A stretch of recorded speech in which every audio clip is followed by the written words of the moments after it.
মই সেইজনকহে শিল্পী বুলি ভাবোঁ যিজনে মানুহৰ কথা কয়, গছ বনৰ কথা কয়। গতিকে যোনে সেইবোৰ কথা নকয় তেখেত এণ্টাৰটেইনাৰ, তেওঁ আৰ্টিষ্ট নহয়। শিল্পী এজন যদি তেওঁ শিল্পী, তেওঁ মানে এই ৰাজনৈতিকভাৱে সচেতন হ'বই লাগিব, সামাজিকভাৱে সচেতন হ'বই লাগিব, আৰু এই ধৰণে সচেতন নোহোৱাকৈ এজন শিল্পী কেতিয়াও হ'ব নোৱাৰে। মই যদি মোৰ নামটো দিলোঁহেঁতেন, তেতিয়া মই হয়তো কিবা গছৰ নাম এটা দিলোঁহেঁতেন, নহ'লে কোনোবা নৈ এখনৰ নাম দিলোঁহেঁতেন। হয়তো মোৰ নামটো মই আহঁত বুলি দিলোঁহেঁতেন, আহঁত গছজোপাৰ নামটো দিলোঁহেঁতেন, নহ'লে ব্ৰহ্মপুত্ৰৰ নামটো দিলোঁহেঁতেন, চিয়াং বুলি ক'লোহেঁতেন। মই চিয়াং, অৰুণাচলত চিয়াং বুলি কয়, তাৰ পৰাই আমাৰ ব্ৰহ্মপুত্ৰখন আহিছে। মই টোপনিত আছিলোঁ তেতিয়া, মোক যেতিয়া উঠাই লৈ আহিছে, মই টোপনিত আছিলোঁ। হঠাৎ যেতিয়া সাৰ পাই গৈছোঁ, পুলিচ দেখা পাইছোঁ, মই একদম শ্বক হৈ গৈছোঁ, মানে কি হৈ আছে তেওঁ ভাবিও পোৱা নাই। মই নিজে শ্বক হৈ গৈছোঁ। মই যেতিয়া এৰেষ্ট মেম'খন পঢ়িছোঁ, মই তেতিয়া মই ভাবিছোঁ বোলো এইবোৰ কি হৈ গ'ল। কিন্তু এটা কথা ক'ব লাগিব, আৰক্ষীসকলে বহুত মৰমত ৰাখিছে, কিন্তু সেইটো কথা ক'ব লাগিব। তেওঁলোকক আমি কেতিয়াবা কিছুমানে আমি গালি পাৰোঁ, পুলিচক গালি পাৰোঁ, বেয়াকৈ কওঁ, কিন্তু তেনেকুৱা নহয়। কিন্তু তেওঁলোক বহুত ভাল মানুহ আছে পুলিচত। মই সেইটো মই নিজেই অনুভৱ কৰিছোঁ তাত আহি পেলাই। এইটো হয়, আগৰ কথা মই একো নাজানো, মই ইমান এইবিলাক মই বেছি দিনৰ ল'ৰা নহয়। বিজেপি চৰকাৰ অহাৰ পিছত সাংঘাতিক ধৰণে হৈছে, কিন্তু এইটো বস্তু সকলোৱে স্বীকাৰ কৰে, চবেই জানে। আপুনি মোক কোনোবাই গালি পাৰিও লাভ নাই, মানে যোনে গালি পাৰিব সিও জানে। কেতিয়াবা ফিল হয় যে যিসকল চৰকাৰী কাম কৰি থকা মানুহ, এওঁলোকে এদিন ডাঙৰ এখন আন্দোলন যেন গঢ়ি তুলিব অসমত, তেওঁলোক যেন মুক্ত হ'ব বিচাৰিব, সেই বস্তুটো মোৰ অনুভৱ হয়। কিন্তু মই চিধাকে সুধিছোঁ, আপোনাৰ কোনোবা প্ৰেয়সী আছে নেকি? প্ৰেয়সী মোৰ এতিয়া নাই বাৰু। প্ৰেয়সী ভাল পোৱা আছে, সেইটো সদায় থাকিব, কিন্তু এতিয়া মোৰ লগত কোনো নাই। মানে মোৰ লগত ভয় কৰে মোৰ লগত থাকিবলৈ। কিহৰ কাৰণে মানে মায়ে মোক এবাৰ জীৱনক লৈ ছবি আঁকি থাকোঁতে মায়ে মোলৈ মেছেজ কৰিছিলে ৰাতি। মইতো হোৱাটছএপৰ ষ্টেটাছত শ্বেয়াৰ কৰিছিলোঁ। মায়ে কৈছিলে যে ভগৱানে শক্তি দিয়ক জনগণৰ হৈ মাত মাতিবলৈ। তো মোৰ কাৰণে সেইটো বহুত মানে। নমস্কাৰ, নৰ্থ ইষ্ট নাওলৈ সকলোকে স্বাগতম জনাইছোঁ। আজি মোৰ সৈতে উপস্থিত আছে এগৰাকী চিত্ৰশিল্পী। আচলতে তেখেতক চিত্ৰশিল্পী কোৱাৰ পিছতো কিন্তু এগৰাকী বিতৰ্কিত চিত্ৰশিল্পী বুলি ক'লেও ভুল নহ'ব। তেখেত হৈছে সকলোৰে পৰিচিত, সকলোৱে ভাল পোৱা মাৰ্চেল বৰুৱা, আৰু তেখেত আজি উপস্থিত আছে। স্বাগতম জনাইছোঁ আমাৰ নৰ্থ ইষ্ট নাওৰ এই অনুষ্ঠানলৈ। প্ৰথম কথা, মই আপোনাক আজি 13 দিনৰ পিছত আপুনি মুকলি আকাশৰ তলত এতিয়া জামিন লাভ কৰিছে 13 দিনৰ পিছত। প্ৰথম কথা যে আপুনি যি ছবি অংকন কৰে, সেই ছবি অংকন কৰাৰ প্ৰথম জীৱনত যেতিয়া চিত্ৰ অংকন কৰিছিলে, সেই চিত্ৰ অংকন কৰাৰ ক'ৰ পৰা আপুনি অনুপ্ৰাণিত হৈছিল? আচলতে প্ৰথমতে মই সৰুৰ পৰা ছবি আঁকিছিলোঁ। একদম যেতিয়া পেঞ্চিলডাল প্ৰথম লৈছিলোঁ তেতিয়াৰ পৰা ছবি আঁকিছিলোঁ।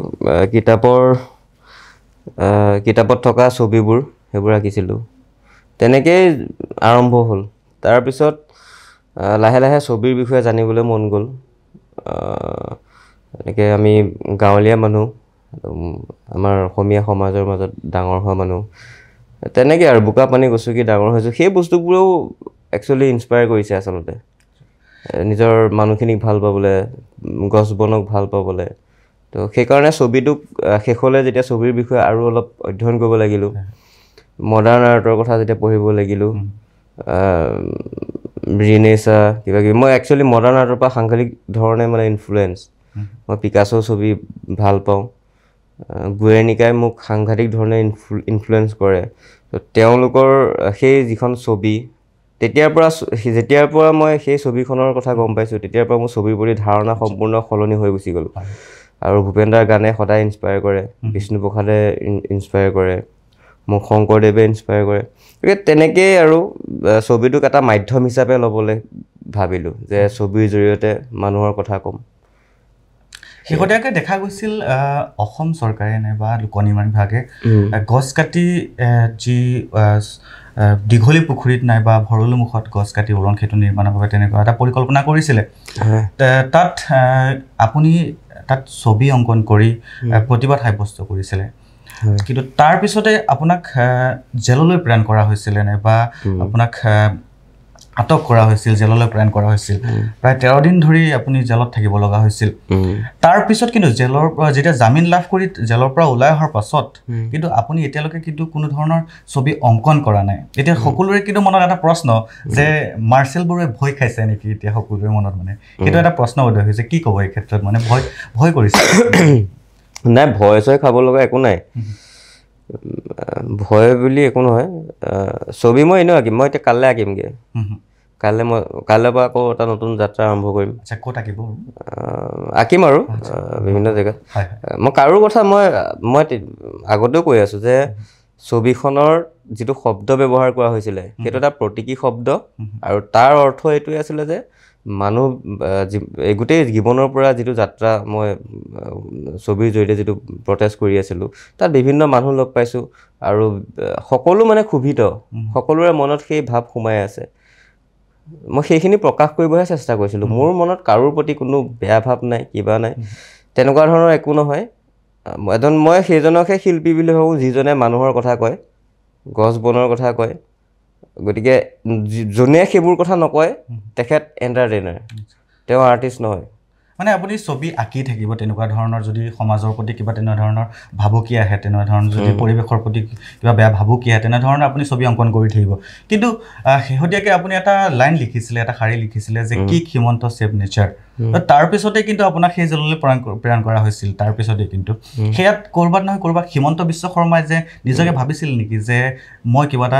মই যদি এই প্ৰতিবাদী কণ্ঠ যদি নাইবা যি চিত্ৰ অংকন কৰি যেনেধৰণৰ প্ৰতিবাদ সাব্যস্ত কৰিছিলে সেয়া যদি ক'ৰবাত নহয় ক'ৰবাত নৰখা তেনেহ'লে হয়তো মই ক'ৰবাত সৰু হৈ যাম নাইবা তেনেকুৱা ধৰণৰ কিবা হিমন্ত বিশ্ব শৰ্মাই কিবা ভাবিব পাৰে নেকি তেওঁতো বহুত ভাবিব পাৰে তেওঁতো বহুত ডাঙৰ মানুহ আৰু তেওঁ ইমান এজন শিক্ষিত ব্যক্তি আৰু অসমৰ ৰাজনৈতিক জগতত তেওঁতকৈ আৰু কোনো নাই তেওঁ কি ভাবিব পাৰে ইমানখিনি মই ঢুকিও পাব নোৱাৰোঁ মানে সেই বিষয়ে মই একো নাজানো কিন্তু মোৰ উদ্দেশ্য হিমন্ত বিশ্ব শৰ্মা বা কোনোবা নহয় মানে মোৰ উদ্দেশ্য এইটোৱে যে আপুনি যিটো আজি গছজোপা কাটিলে তাৰ কাৰণে আপুনিও ভুগিব লাগিব ময়ো ভুগিব লাগিব সকলো ভুগিব লাগিব তেওঁও ভুগিব লাগিব মোৰ উদ্দেশ্য সেইটো যে সেইটো হ'ব নালাগে মই তাৰ বিৰুদ্ধেহে মাত মাতিছোঁ আপুনি নিজে এগৰাকী শিল্পী চিত্ৰশিল্পী প্ৰশ্নটো হৈছে যে এগৰাকী শিল্পী কেনেধৰণৰ হোৱা উচিত কেনেকুৱা মনৰ এগৰাকী শিল্পী হোৱা উচিত শিল্পী এজন হ'বৰ কাৰণে মই যিটো ভাবোঁ আৰু শিল্পী এজন হ'বৰ কাৰণে আচলতে প্ৰতিভাই থাকিব লাগিব তেনেকুৱা ধৰণৰ কোনো কথা নহয় শিল্পী এজন হ'বৰ কাৰণে প্ৰথম মানুহ ভাল পাব লাগিব সকলোকে ভাল পাবলৈ এখন কোমল হৃদয় এখন লাগিব এটা বহল দৃষ্টিভংগী লাগিব আৰু সেই ধৰণে মানে অনুপ্ৰাণিত হয় আৰু সেই ধৰণে মানে ধৰক ছবি আঁকিলেই বা গান গালে বা যিকোনো ধৰণে এটা শিল্প সৃষ্টি কৰিব পাৰি শিল্পবোৰ আমাৰ মানুহৰ মাজতে আছে আমি তাক যোনেই প্ৰকাশ কৰিব পাৰে তেওঁৱে শিল্পী মানে সেয়া মনেৰে হওক বা কথাৰে হওক কবিতা আকাৰে হওক যিকোনো আকাৰে মানে সেয়া এটা হ'ল মানে যি শিল্প এটা যি হয় মানে এটা আকৃতি দিয়ে যি হয় আৰু যি আপোনাক আৰু এটা প্ৰশ্ন সোধোঁ যিহেতু আপোনাৰ নামটো খুব মাৰ্চেল বৰুৱা শব্দটো কিন্তু মাৰ্চেল যি শব্দ এই শব্দ যি নাম যে দিলে মাৰ্চেল বৰুৱা এই মাৰ্চেল বৰুৱা নামটোত কোনে ৰাখিলে আৰু ইয়াৰ অৰ্থ কি অলপ জনাই দিলে অলপ ভাল পালোঁ এইটো নামটো আচলতে মোৰ নাম ঢেৰ ৰাখিছিলে মোৰ পেহীহঁতে দীপান্তৰ বুলি মাতিছিলে আৰু পেহা এজনে হেমাংগ ৰাখিছিলে আৰু দীপাংকৰ হেমাংগ দীপান্তৰ আৰু এনেকৈ ঢেৰ নাম আছিলে মই পাহৰি গৈছোঁ মানস আছিলে তেতিয়া শেষত মোৰ ডাঙৰ মামাৰ ল'ৰাজনে তেওঁ নামটো দিলে যে মাৰ্চেল মই মাক মানে কয় আৰু যে পেহী তই কিন্তু এই নামটোহে ৰাখিবি কিন্তু শেষত গৈ সেই মাৰ্চেল নামটোৱে হৈ বাকী কেইটা যে নাম নাৰাখিলে বেয়া মানে তেনেকুৱা আপোনাৰ মনত তেনেকুৱা আছিল নে যে হেৰি মাৰ্চেলতকৈ সেয়া ভাল আছিল নে নাইবা এনেকুৱা মনত প্ৰশ্ন হয় নেকি যে এই নামখিনি নাৰাখিলোঁ ঘৰৰ পৰা যিখিনি বাকী নাম দিছিলে ক'ৰবাত না ক'ৰবাত বেয়া লাগে অনুভৱ হয় নেকি মই যদি নিজৰ নামটো দিলোহেঁতেন তেতিয়াতো মইতো নাজানো ন মোৰ নাম কি মানে মাৰ্চেলতে সুখ আছে নে হেমাংগ নাই মই যদি মোৰ নামটো দিলোহেঁতেন তেতিয়া মই হয়তো কিবা গছৰ নাম এটা দিলোহেঁতেন নহ'লে কোনোবা নৈ এখনৰ নাম দিলোহেঁতেন হয়তো মোৰ নামটো মই আহঁত বুলি দিলোহেঁতেন আহঁত গছজোপাৰ নামটো দিলোহেঁতেন নহ'লে ব্ৰহ্মপুত্ৰৰ নামটো দিলোহেঁতেন চিয়াং বুলি ক'লোহেঁতেন মই চিয়াং অৰুণাচলত চিয়াং বুলি কয় তাৰ পৰাই আমাৰ ব্ৰহ্মপুত্ৰখন আহিছে আগত তিব্বততো বেলেগ কয় মই তেনেকুৱা কিবা নাম দিলোহেঁতেন মানে এতিয়া মাৰ্চেল বৰুৱা হিচাপে আপুনি এগৰাকী শিল্পী হয় এতিয়া বহুত এনেকুৱা ধৰণৰ শিল্পী বহুত আছে কিন্তু এগৰাকী মাৰ্চেল বৰুৱা হিচাপে আপুনি সমাজক লৈ পিনাই প্ৰথমটো ছবি কি অংকন কৰিছিলে আপুনি মানে প্ৰতিবাদী বুলি নহয় তেনেকুৱা আপুনি সমাজ জীৱনক লৈ পিনাই কৰিছে বহুত তাৰ আগতো তাৰ পূৰ্বেও কিন্তু বহুকেইটা আপুনি ছবি অংকন কৰিছে আপোনাৰ জীৱনত প্ৰথমখন ছবি য'ত আপুনি নিজে সেই ৰং তুলিকা সানি নিজে এদিন ভাবিছিল যে মই এজন ভাল আঁকিছোঁ মই এজন ভাল অংকন কৰিব পৰা এগৰাকী শিল্পী বুলি কেতিয়া ভাবিছিলে মোৰ জীৱনৰ প্ৰথমখন ছবি আছিলে আগতে কিবা কিবি আঁচনিত ক'ৰবাৰ এখন হেৰিত মই দেখা পাইছিলোঁ মাকে কেঁচুৱাটোক কি বুলি কয় কোলাত লৈ হেৰি গাখীৰ খুৱাই আছে তেনেকুৱা এখন ছবি মই সেইখন ছবি আঁকিছিলোঁ মই সেইখন ছবি আঁকিছিলোঁ তাৰ মানে মাহঁতে কয় আৰু প্ৰথম মই সেইখন ছবি আঁকিছিলোঁ তাৰপিছত যেতিয়া সমাজৰ কাৰণে কিবা ছবি আঁকিব লাগে বা মানুহৰ কাৰণে আঁকিব লাগে এই বস্তুবোৰ মই বুজি পোৱা নাছিলোঁ ছবি মানে মই আগতে এনেকৈয়ে ভাবিছিলোঁ যে মই আপোনাৰ মুখখন আঁকিব লাগে ধুনীয়া পাহাৰ এটা আঁকিব লাগে গছ বনবোৰ চৰাইবোৰ ধুনীয়া উৰি আছে মই সেই ধৰণে ছবিবোৰ দেখা পাইছিলোঁ কিন্তু পিছত যেতিয়া লাহে লাহে যেতিয়া বুজি পাইছোঁ যে নহয় ছবিবোৰ মানুহৰ কাৰণে হ'ব লাগে হয় মই একদম মানে এই কথাটোক লৈ পিনে মই এটা আপোনাক প্ৰশ্ন কৰিব বিচাৰিছোঁ যে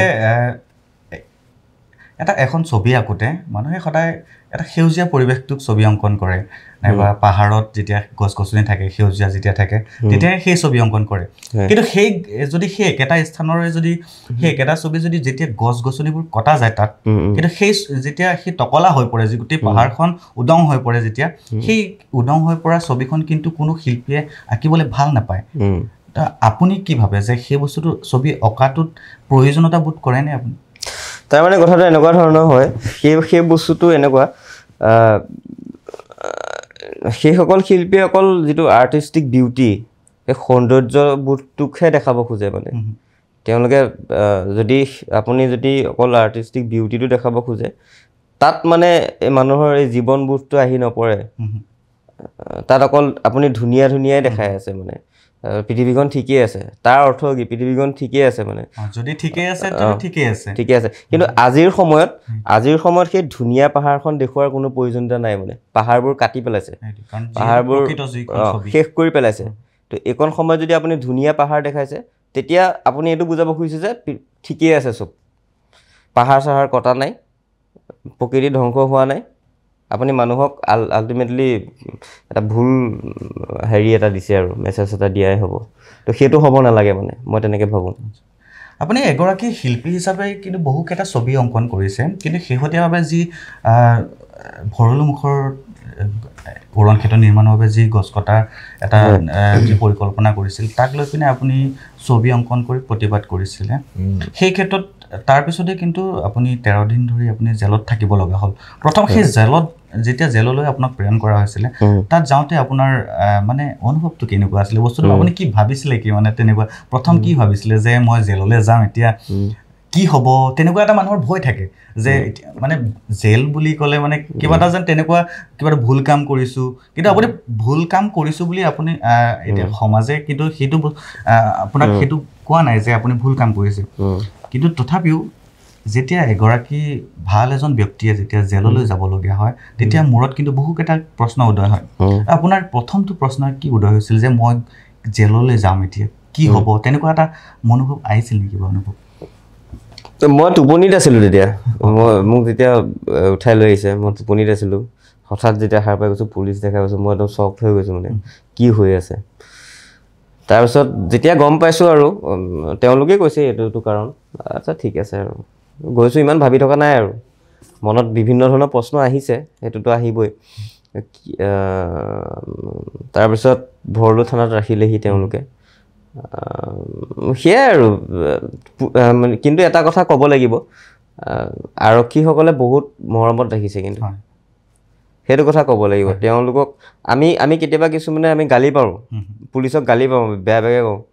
কিন্তু তেনেকুৱা নহয় কিন্তু তেওঁলোক বহুত ভাল মানুহ আছে মই সেইটো মই নিজেই অনুভৱ কৰিছোঁ তাত আহি পেলাই তাৰ আগলৈকে মই মানুহৰ মুখত শুনা এইবোৰে সেইধৰণে আমি ইমেজিন কৰোঁ মানে গালি পাৰোঁ কিন্তু বহুতে কিন্তু তেনেকুৱা নহয় কিন্তু তাত গৈ মই গম পাইছোঁ যে আৰু এটা বস্তু সাংঘাতিক ধৰণে মই দেখা পাইছোঁ এতিয়া এই ধৰণৰ কথা কিছুমান ক'বলৈ দিগদাৰ মানুহৰ মনত এটা সাংঘাতিক ধৰণৰ ক্ষোভ দেখা পাইছোঁ মানে এইবোৰ যিবোৰ ঘটি আছে সমাজখনত আমাৰ ৰাজনৈতিক পৰিৱেশতে হওক বা সামাজিক হেৰিয়ত সেই বস্তুবোৰক লৈ পেলাই সকলো মানুহ সাংঘাতিক ধৰণে ফ্ৰাষ্ট্ৰেটেড মানে যিসকলে ফ্ৰীকৈ খাবলৈ পাইছে তেওঁলোকে সেইবোৰ অনুভৱ কৰা নাই কিন্তু যিসকল আপোনাৰ কি বুলি ক'ম তেওঁলোকক মধ্যবিত্ত শ্ৰেণী বুলিয়ে কৈছোঁ তেওঁলোকে শিক্ষিত মানুহ তেওঁলোক সাংঘাতিক ধৰণে ফ্ৰাষ্ট্ৰেটেড যিসকলে চৰকাৰী চাকৰি কৰিছে তেওঁলোক কিন্তু সাংঘাতিক ধৰণে ফ্ৰাষ্ট্ৰেটেড তেওঁলোকৰ মনত এটা সাংঘাতিক ধৰণৰ ক্ষোভ আছে সিহঁতৰ হাত ভৰিবোৰ বান্ধি থোৱা হৈছে কিন্তু মানে ক'ৰবাত যদি কিবা ভুল দেখিও মানে ক'বলৈ তেওঁলোকে একো ক'ব নোৱাৰে অধিকাৰ বিষয়ে মানে ক'বলৈ নিজৰ freedom of speech freedom of speech expression সেইটো যিটো আৰ্টিকল 1918 যিটো আছে সেই বস্তুটো নাইকিয়া হৈ গ'ল সিহঁতৰ মাজত তো সিহঁত সেইকাৰণে সাংঘাতিক ধৰণে ফ্ৰাষ্ট্ৰেটেড একো ক'ব নোৱাৰে আপুনি বস্তুটো মানে মানে কথা মানে যি অধিকাৰ সেই অধিকাৰৰ যি অধিকাৰ যে নাইকিয়া হৈ গৈছে মানুহৰ নিজৰ যিখিনি অধিকাৰ থাকে সেইখিনি অধিকাৰ যে মানে নাইকিয়া হৈ গৈছে সেইখিনি বস্তু বিজেপি চৰকাৰখন অহাৰ পিছতে বুলি ভাবে নেকি বাৰু মানে কোনোবাই এইটো হয় আগৰ কথা মই একো নাজানো মই ইমান এইবিলাক মই বেছি দিনৰ ল'ৰা নহয় বিজেপি চৰকাৰ অহাৰ পিছত সাংঘাতিক ধৰণে হৈছে কিন্তু এইটো বস্তু সকলোৱে স্বীকাৰ কৰে চবেই জানে আপুনি মোক কোনোবাই গালি পাৰিও লাভ নাই মানে যোনে গালি পাৰিব সিও জানে এইটো হৈ আছে তো এইটো যিটো হৈ আছে এইটো সাংঘাতিক ধৰণৰ বেয়া হৈ আছে এইটো সঁচা কথা এইটো কথা মই নোকোৱাকৈ নোৱাৰোঁ মানে এইটো ক'বই লাগিব আৰু দ্বিতীয় কথা মই এইটোৱে ভাবোঁ মোৰ কেতিয়াবা অনুভৱ হয় আৰু মোৰ সামান্য এটা অভিজ্ঞতাৰ পৰা কেতিয়াবা ফিল হয় যে এইসকল যিসকল চৰকাৰী কাম কৰি থকা মানুহ এওঁলোকে এদিন ডাঙৰ এখন আন্দোলন যেন গঢ়ি তুলিব অসমত তেওঁলোক যেন মুক্ত হ'ব বিচাৰিব সেই বস্তুটো মোৰ অনুভৱ হয় কিন্তু আৰু সেইসকল মানুহে যেতিয়া শিকলি ছিঙি ওলাই আহিব তো সেইখন এখন ডাঙৰ তেতিয়া মানে অসমখন ধুনীয়া হ'ব পৰিৱৰ্তন হ'ব আৰু সেইটো লাগে মানে আমি বাকী যি কৰি থাকক মই আগতে কৈছোঁ তেওঁলোকে কৰাপশ্যন কৰে কিবা কৰে পইচা লয় মাটিবোৰ লৈ আছে এটলিষ্ট কথা ক'ব পৰাটোতো লাগিবতো আমাক আমি য'লৈ মন যায় আমি যাম সেইটোতো লাগিব ন সেইখিনি নাইকিয়া হোৱা মানে শেষ মানে আমাৰ দেশখন আমি ৰাছিয়া বনাব দিব নোৱাৰোঁতো চাইনা হ'ব দিব নোৱাৰোঁতো নিজৰ যিখিনি মৌলিক অধিকাৰ আছে এইটো কি আছিলে এইখন কিমৰ দেশখন কি আছিলে নৰ্থ কোৰিয়া হ'ব দিব নোৱাৰোঁতো আমাৰ মই সেইটোৱে বিচাৰোঁ আৰু মহাত্মা গান্ধীয়ে যিখন দেশ গঢ়ি থৈ গৈছে কিন্তু শেহতীয়াকৈ আপুনি যিখন ছবি আঁকিলে ভৰলু মুখৰ লৈ পিনে কিন্তু তাত কোৱা হৈছিল যে হত্যাৰ ষড়যন্ত্ৰ কৰা হৈছে বুলি ইমান এটা মানে এটা ছবি আঁকোতেই হত্যাৰ ষড়যন্ত্ৰ কেনেকৈ হ'ব পাৰে মানে সেই বস্তুটো মই কেতিয়াও ভাবিও পোৱা নাই মই নিজে চখ হৈ গৈছোঁ মই যেতিয়া এৰাছ মেম'খন পঢ়িছোঁ মই তেতিয়া মই ভাবিছোঁ বোলো এইবোৰ কি হৈ গ'ল সেইটোৱে আৰু সেইটো কথা সকলোৱে জানে এইটো অসম্ভৱ কথা এটা মানে আৰু এইটো বৰ দুখ লগা কথা যে মানে এনেকুৱা ধৰণৰ অভিযোগ কেনেকৈ লগাই দিব পাৰে মানে ক'ৰবাত নহয় ক'ৰবাত ভয় খাইছিল নেকি বাৰু হিমন্ত বিশ্ব শৰ্মাই সেই কথাক লৈ পিনে যিষাৰি বাক্য লিখিলে তাৰপিছতে কিন্তু হত্যাৰ ষড়যন্ত্ৰ বুলি কোৱা হৈছিল তাত লিখা হৈছিল যে কি হিমন্ত ছেভ নেচাৰ হয় কিন্তু তাত হত্যাৰ ষড়যন্ত্ৰ কেনেধৰণৰ হ'ব পাৰে বুলি ভাবে আপুনি তাত নাই সেইবিলাক একো নহয়েই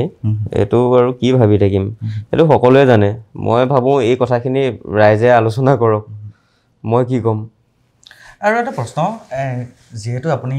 নিজেও এগৰাকী শিল্পী জুবিন গাৰ্গৰ প্ৰশ্ন লৈ আহিছোঁ বাৰু শিল্পী জুবিন গাৰ্গ কিন্তু সকলো ক্ষেত্ৰতে কিন্তু বিতৰ্কত সোমাই পৰে সেই বিতৰ্কত সোমাই পৰাটো আপুনিও বিতৰ্কত দুদিনমান ধৰি বিতৰ্কত সোমাই পৰিছে চ' এগৰাকী শিল্পী হিচাপে বিতৰ্কত সোমাই পৰাটো কিমানখিনি মানে আপোনাৰ নিজৰ কাৰণে ভাল নাই বা বিতৰ্ক কিয় কৰিব লাগে সেই বস্তুটো আপুনি কি ভাবে এতিয়া বিতৰ্কৰ কথা এতিয়া কি ক'ম মই মানে জুবিন গাৰ্গো প্ৰত্যেক এটা মানে বিষয় লৈ পিনে কিছুমান বিষয় লৈ পিনে বিতৰ্কত সোমাই পৰে তো এগৰাকী শিল্পী হিচাপে সেই বিতৰ্কত সোমাই পৰাটো ভাল নে বেয়া মই এইটো কথা কওঁ প্ৰথমে যে শিল্পী এজন যদি তেওঁ শিল্পী তেওঁ মানে এই ৰাজনৈতিকভাৱে সচেতন হ'বই লাগিব সামাজিকভাৱে সচেতন হ'বই লাগিব আৰু এই ধৰণে সচেতন নোহোৱাকৈ এজন শিল্পী কেতিয়াও হ'ব নোৱাৰে আৰু জুবিন দাই তেওঁ এই ধৰণে সচেতন তেওঁ এই ক্ষেত্ৰত মাত মাতি দিয়ে মানুহজন চিধা চিধি মানুহজনেই আমি জানো সেই ধৰণে আমি ভাল পাওঁ কিন্তু কেতিয়াবা কিছুমান ক্ষেত্ৰত মই ভাবোঁ যে সংবাদ মাধ্যমেও যি টি কিবা কথা কিছুমান সুধিয়ে সেইটো কাৰণেও হ'ব পাৰে এইটো এইবিলাকক লৈ পেলাই ইমান মই নাজানো ইমান এতিয়া কি ক'ম মই সেইটোক লৈ এতিয়া তেওঁ জানিব কি হৈছে ভিতৰত কি বা চলি আছে সেইবিলাক মই গম নাপাওঁ এগৰাকী আপুনি শিল্পী হিচাপে যেনেকৈ আপুনি প্ৰকৃতিক প্ৰেম কৰে সেই একেটা প্ৰেমেই যেনেকৈ আপুনি প্ৰকৃতিক প্ৰেম কৰে আপোনাৰ হৃদয়টো কাৰোবাৰ প্ৰতি তেনেকুৱা প্ৰেম আছে নেকি কোনোবা প্ৰেয়সী আছে নেকি মই চিধাকৈ সুধিছোঁ আপোনাৰ কোনোবা প্ৰেয়সী আছে নেকি বাৰু প্ৰেয়সী মোৰ এতিয়া নাই বাৰু প্ৰেয়সী ভাল পোৱা আছে সেইটো সদায় থাকিব কিন্তু এতিয়া মোৰ লগত কোনো নাই মানে মোৰ লগত ভয় কৰে মোৰ লগত থাকিবলৈ কিহৰ কাৰণে মানে এয়া জেললৈ লৈ গুচি গ'ল আৰু মই একদম যি মন যায় মই চিধা চিধি কৈ দিওঁ ইমান খাটি কৰি নাথাকোঁ সেইকাৰণে মোৰ এই স্বভাৱটোৰ কাৰণে অকণমান ভয় কৰে মোৰ লগত থাকিবলৈ মানে এইটো সঁচা কথা যে সত্যৰ কাৰণে যোনে যুঁজ দিয়ে কিন্তু কোনো ভয় নকৰে সেইটো কাৰণে চাগে আপোনাক হয়তো কিবা এতিয়া চৰকাৰখনে যিখিনি পদক্ষেপ লৈ থাকে কোনো নভবা নিচিন্তাকে বুলি ক'ব লাগিব কিছুমান পদক্ষেপ লয় যেনেকৈ দীঘলী পুখুৰীত প্ৰথমে যি পদক্ষেপ লৈছিলে যিখিনি গ্ৰহণ কৰিছিলে তাৰপিছত আকৌ সেইকেইটা স্থানৰ যিখিনি দলং নিৰ্মাণৰ কাৰণে যি কৰিছিলে আকৌ ভাঙি পেলোৱা হ'ল চ' সেনেকুৱা ধৰণৰ মানে এটা যি সিদ্ধান্ত লয় কোনো নভবা নিচিন্তাকে কৰি লয় চ' তাৰ কাৰণে আপুনি কিন্তু প্ৰত্যেকবাৰে মাত মাতি আহিছে সেয়া গিবনতেই হওক বা আপোনাৰ দীঘলী পুখুৰীয়ে হওক নাইবা ভৰলুমুখৰে হওক তো সেই ক্ষেত্ৰত মানে অবভিয়াছলি ভয় কৰিব লগা কথাই বাৰু কাৰণ আপুনি কেতিয়াও এজন শিল্পীয়ে এটা সঁচা মনৰ যি শিল্পী সদায় প্ৰকৃতিক ভাল পোৱা শিল্পীয়ে সেই ক্ষেত্ৰত সদায় মানে মাত মাতিবলৈ চেষ্টা কৰে আপুনিও হয়তো সেনেকুৱা ধৰণত মাত মাতিবলৈ চেষ্টা কৰে তাত আপোনাৰ প্ৰেয়সীয়ে ভয় কৰাটো এটা স্বাভাৱিক কথা নহয় জানো স্বাভাৱিক কথা হ'ব পাৰে ঘৰৰ মা দেউতাও ইভেন আপোনাক ছাপোৰ্ট কৰেনে মায়ে মোক এবাৰ গিবনক লৈ ছবি আঁকি থাকোঁতে মায়ে মোক মোলৈ মেছেজ কৰিছিলে ৰাতি মইতো হোৱাটছএপৰ ষ্টেটাছত শ্বেয়াৰ কৰিছিলোঁ মায়ে কৈছিলে যে ভগৱানে শক্তি দিয়ক জনগণৰ হৈ মাত মাতিবলৈ তো মোৰ কাৰণে সেইটো বহুত মানে মোক আৰু বেলেগ একো নালাগে মোক সেইবোৰ একো নালাগে মই তেনেকৈয়ে বিচাৰোঁ মানে মই ছবিৰ এটা নতুন এটা আৰ্ট ফৰ্ম এটা ক্ৰিয়েট কৰিব খোজোঁ ছবিটোক ডেভেলপ কৰিব খোজোঁ ছবি কি হ'ব লাগে সেই মোৰ যিধৰণে মই ছবিক ভাল পাওঁ মই সেই ধৰণে মানে ছবিৰ জৰিয়তে আগুৱাই যাব খোজোঁ মানে আৰু সেই কথা বতৰাবিলাক ক'ব খোজোঁ আৰু ছবিটোক মানে মানুহে সেই দৃষ্টিভংগীয়ে চাওক ছবি এখন মানে আপোনাৰ কাৰোবাৰ ধুনীয়া ছবি মানে সেইটোৱে ভাবি থাকে মানুহে সেইটো নহয় মানে ছবি এখনে বহুত কথা ক'ব পাৰে ছবি এখনে সমাজ এখন সলনি কৰি দিব পাৰে তো মই ভাবোঁ মোৰ ছবিখন মানুহৰ কাৰণে হওক মই সেই উদ্দেশ্য লৈ পেলাই মই ছবি আঁকো এই শেহতীয়াকৈ এটা বিষয় কিন্তু চৰ্চা লাভ কৰিছে যে গো মাংস নিষিদ্ধকৰণক লৈ পিনে এই ক্ষেত্ৰত আপুনি ক'ৰবাত তেনেকুৱা ধৰণৰ পৰিকল্পনা কৰিছে নেকি যে ছবি অংকন কৰাৰ নাইবা মানে যিহেতু এতিয়া সেই বিষয়টোৱে এতিয়া চৰ্চা লাভ কৰি আছে সংবাদ মাধ্যমেই হওক নাইবা এটা সংখ্যালঘু এটা ধৰ্মীয় তেনেকুৱা ধৰণৰ বহু কথা মানে আহি পৰিছে ইয়াত আপোনাৰ ফালৰ পৰা এজন শিল্পী হিচাপে সেই যিটো কৰিছে কেবিনেটত যিটো সিদ্ধান্ত ল'লে অসম চৰকাৰে সেই বস্তুটোক লৈ পিনে আপুনি কিবা ক'ব নেকি এতিয়া গো মাংস এতিয়া গোটেইবোৰ ধৰক হিন্দু মুছলিমেই হৈ আছে ন সেইটোতো সকলোৱে জানে এইবিলাক তেওঁলোকৰ কিবা পলিটিকেল এজেণ্ডা কিবা কিবি এতিয়া এইবোৰ হ'ব নালাগে মাংস তাৰমানে মই এইটো ভাবোঁ মহাত্মা গান্ধীয়ে এষাৰ কথা কৈছিলে কি বুলি কৈছিলে আৰ্থ provides us enough to satisfy a man's need but not to satisfy a man's greed তো সেই ধৰণৰ বস্তুবোৰ হৈ আছে এতিয়া আপুনি যদি ঘৰটো বনাবৰ কাৰণে আপোনাৰ বাৰীখনৰ এজোপা গছ কাটিছে বা বিচনাখন বনাবৰ কাৰণে গছ এজোপা কাটিছে বা খৰিডাল হেৰি কৰিবৰ কাৰণে গছটো কাটিছে সেইটো আপোনাৰ প্ৰয়োজনীয়তা কিন্তু আপুনি যেতিয়া লোভৰ কাৰণে গছজোপা কাটিব তেতিয়া আপুনি এখন অৰণ্য ধ্বংস কৰি দিব মানে আৰু লোভটো কেতিয়া সামৰিব নোৱাৰিব গতিকে এই বস্তুটো তেনেকুৱাই ইয়াত কোনো তেওঁলোকে আপুনি গো মাংস খালেও সিহঁতৰ একো ফৰক নপৰে মানুহৰ মাজত এটা বিভেদ সৃষ্টি কৰিবৰ কাৰণে এইটো যিটো ডিভাইড এণ্ড ৰুল পলিচি এইবিলাকক লৈ পেলাই কৰি আছে আৰু এইবিলাক ভাল কথা নহয় মাংস আপোনাৰ পৃথিৱীৰ কোনো এখন হেৰিত এইটো মানে নহয়েই মানে বাঘটোৱে হৰিণাটো খাবই এইটো ৰুলছ আৰু মানুহে এতিয়া ধৰক হৰিণাটো মাৰি পেলাই খোৱাটো বেয়া কথা সেইটোহে নিষিদ্ধ কৰিব লাগে গড়টো মাৰি খোৱাটো নিষিদ্ধ কৰিব লাগে কিন্তু আপুনি লোকেল মুৰ্গী পুহিছে আপুনি তাক পুহি তাক খাইছে বেচিছে সেইটো ঠিকেই আছে এতিয়া গৰুটো ঠিক তেনেকুৱা ধৰণৰ ন গৰুটোতো আৰু আপোনাৰ ৰেয়াৰ স্পেচিছ নহয় তাক লৈ পেলাই আৰু কি ইমান সেইটো কথা আছে বৰ সুন্দৰভাৱে আপুনি কথাবোৰ ক'লে কিন্তু শেহতীয়াকৈ এটা প্ৰশ্ন মানে প্ৰশ্ন বুলি নহয় বাৰু নৰ্থ ইষ্ট নাওৰ যিখিনি আমাৰ দৰ্শক আছে আমাৰ এইবাৰ 7টা বছৰ অতিক্ৰম কৰিব এতিয়ালৈকে 7টা বছৰ 15 তাৰিখলৈ ডিচেম্বৰৰ 15 তাৰিখে আমাৰ 7 বছৰত ভৰি দিব চ' সেই বিষয়ক লৈ পিনে দৰ্শকক কিবা ক'ব নেকি যে যিহেতু 7টা বছৰ মানে ভৰি দিবলৈ মই এইটোৱে ক'ম আৰু আপোনালোকে সদায় এই ধৰণে সমাজৰ কাৰণে কাম কৰক আৰু মিডিয়াই আটাইতকৈ মানে এই ধৰণৰ যেতিয়া এইবোৰ হৈ থাকে তো মিডিয়াৰ ৰোলটো প্ৰথম মানে মিডিয়াই যদি বিচাৰে সমাজখন বেয়াও কৰি দিব পাৰে ভালো কৰি দিব পাৰে তো মিডিয়াৰ এই যিটো ভূমিকা এইটো সাংঘাতিক ষ্ট্ৰং সেইকাৰণে চাগে 4th পিলাৰত ৰাখিছে তো তেওঁলোকৰ সেই দায়িত্বখিনি সদায় ভালদৰে পালন কৰক মই সেইটোৱে বিচাৰোঁ আপোনালোকে জনসাধাৰণৰ কাৰণে মাতক জনগণৰ সমস্যাবিলাক আপোনালোকে তেওঁলোকৰ আগত দাঙি ধৰক মই মোৰ ফালৰ পৰা সেইখিনিয়ে ক'ব বিচাৰিম আৰু বাকী 7টা বছৰ কৰকাটো কি আৰু তেনেকৈ আৰু বছৰ 7টা নহয় মানে হাজাৰ বছৰ কৰকক সেয়াই মই কামনা কৰিম হয় খুব সুন্দৰভাৱে ক'লে তেখেতে আজিৰ যি অনুষ্ঠান আছিলে সেই অনুষ্ঠানটো বৰ সুন্দৰভাৱে তেখেতে